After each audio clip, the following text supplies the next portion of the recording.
నీవు నా వైపు మొదటి అడుగు వేస్తే నేను నీ వైపు 10 అడుగులు వేస్తాను. మానవుడు నుంచి విడిపోవచ్చునేమో కానీ ఈశ్వరుడు దగ్గర నుంచి మానవుడిని ఎవ్వరూ విడదీయలేరు. భగవంతుడు ఎక్కడో నీకు దూరంగా లేడు. అతడు నీ ముందర, నీ ప్రక్కన, నీ వెనకాల, నీలోనే ఉండి నీకు మార్గదర్శిగా ఉన్నాడు. ఓం శ్రీ సాయిరామ్. మరణే తరుణోపాయం అన్నాడు. హరేర్నామ హరేర్నామవి కేవలం కలవు నాస్త్యవ గతిరన్యథ అన్నాడు. మనం ఎంతైనా పని చేయొచ్చు. అంటే ఒక కాలము, ఒక స్థానము తీసుకోవాలి. కాలము ఏది అక్కర్లేదు. సర్వకాలేషు సర్వత్రా హరిచింతనం.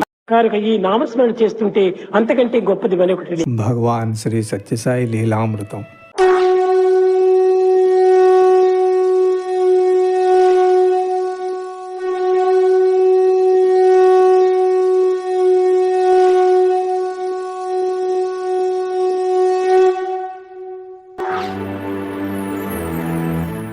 ఒక ఊళ్ళో స్వామి భక్తురాలు ఉండేవారు. ఎటువంటి పనిలో బిజీగా ఉన్నా మనసులో నిరంతరం నామస్మరణ చేసేవారు. అదేవిధంగా ప్రతి ఒక్కరికి ఆమెకు తోచిన సహాయం చేసేవారు. ఒకరోజు అకస్మాత్తుగా ఆమె 8 సంవత్సరాల బిడ్డ మేడ మీద ఆడుతూ కాలు జారి కిందకు పడిపోతాడు. పిల్లలందరూ గట్టిగా గోల పెట్టడం చూసి తల్లి పరిగెట్టుకుంటూ బయటకు వచ్చి వెంటనే పిల్లవాడిని ఎత్తుకుని అలాగా పరిగెట్టుకుంటూనే దగ్గర ఉన్న హాస్పిటల్కు తీసుకువెళ్తుంది. వెంటనే హాస్పిటల్లో డాక్టర్లు స్పందించి వెంటనే ఆపరేషన్ రూమ్లోకి తీసుకువెళ్ళి చికిత్స మొదలు పెడతారు. లోపల చికిత్స జరిగినంతసేపు ఆమె బయట కూర్చొని మనసులో స్వామితో ఈ విధంగా మాట్లాడుతుంది. స్వామి, నేను నిరంతరం నీ నామస్మరణ చేస్తూ అందరికీ నాకు ఇచ్చినంత కలిగినంత సేవ నేను చేస్తున్నాను కదా, మరి నాకెందుకు ఈ పరీక్ష స్వామి?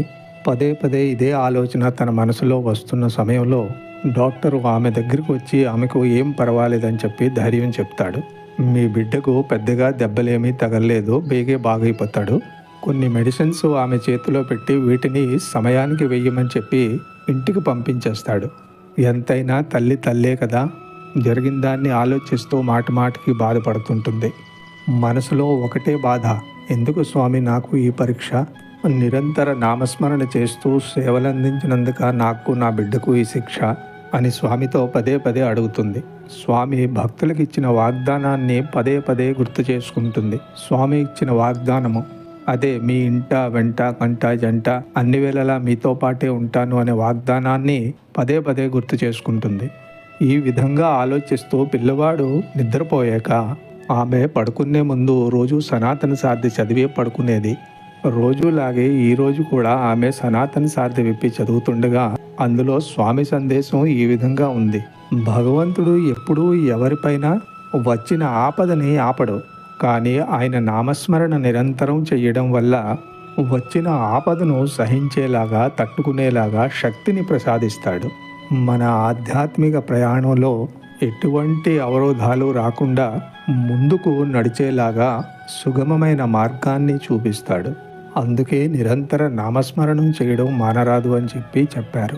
అది చదివిన తర్వాత ఆమెకు జరిగిందంతా మరొక్కసారి ఫ్లాష్ బ్యాక్లో కనిపిస్తుంది. ఏ స్థానంలో అయితే బాబు పడ్డాడో ఆ స్థానంలో పెద్ద బండరాయి ఉండేది. ముందు రోజే మున్సిపాలిటీ వాళ్ళు వచ్చి అది తీయడం జరిగింది. ఆ బండరాయి అక్కడ ఎప్పటి నుంచో ఉండేది. ఒక్కసారి అది ఆలోచించుకుంటూ ఆమె స్వామికు దండం పెట్టుకుంటుంది. మనసులో స్వామికి ధన్యవాదాలు చెప్తూ, అవును స్వామి, మీ లీలలో మేము తెలుసుకోలేము. ఆ బండరాయి కానీ అక్కడే ఉండి ఉంటే ఏం జరిగి ఉండేదో. ధన్యవాదములు స్వామి, ధన్యవాదములు. ఈ విధంగా స్వామికి ధన్యవాదములు చెప్పుకుంటూ తమ చెయ్యి కడుపు మీద ఇలా పెట్టుకుంటుంది. చెయ్యి కడుపు మీద పెట్టుకోగానే సడన్గా ఆమెకు ఒక మాట గుర్తుకొస్తుంది. అవును, ఈ మధ్యే కదా నా కడుపుకి పెద్ద ఆపరేషన్ అయింది. ఒక బకెట్ నీళ్లు కూడా నేను మొయ్యలేని దాన్ని పిల్లవాడిని ఎత్తుకుని 1 కిలోమీటర్ దూరం ఏ విధంగా హాస్పిటల్కి వెళ్ళాను అని గుర్తు తెచ్చుకుంటుంది. అంటే ఆ సమయానికి శక్తిని, ధైర్యాన్ని స్వామే నాకు అందించారు అని స్వామికి మరొక్కసారి ధన్యవాదాలు చెప్తుంది. నిద్రపోయే ముందు స్వామికి ప్రార్థన చేసుకున్నప్పుడు అకస్మాత్తుగా మరో మాట గుర్తొస్తుంది. హాస్పిటల్లో డాక్టర్ 3 గంటల తర్వాత ఎప్పుడూ ఉండడు కదా, మరి ఆ రోజు నేను వెళ్ళేటప్పుడు 4:30 అవుతుంది. మరి ఆ సమయానికి డాక్టర్ అక్కడ ఉన్నాడు అంటే అది కూడా మీ లీలయే స్వామి. ఈ విధంగా ఆమె స్వామిను ప్రార్థిస్తూ ఎన్నో విధాలుగా స్వామికు ధన్యవాదాలు చెప్తూ మేము ఎల్లప్పుడూ మీ పాదాల చెంతనే ఉంటాము, మమ్మల్ని ఆశీర్వదించండి స్వామి. జై సాయిరామ్. నేను ఎక్కడో లేను, నేను మీ విశ్వాసంలోనే ఉన్నాను, మీ ప్రేమలోనే ఉన్నాను, మీ హృదయంలోనే ఉన్నాను. గణపతి వరకు కూడా నేను వెంటనే జంటనే ఇంటనే కంటనే ఉంటుంటాను.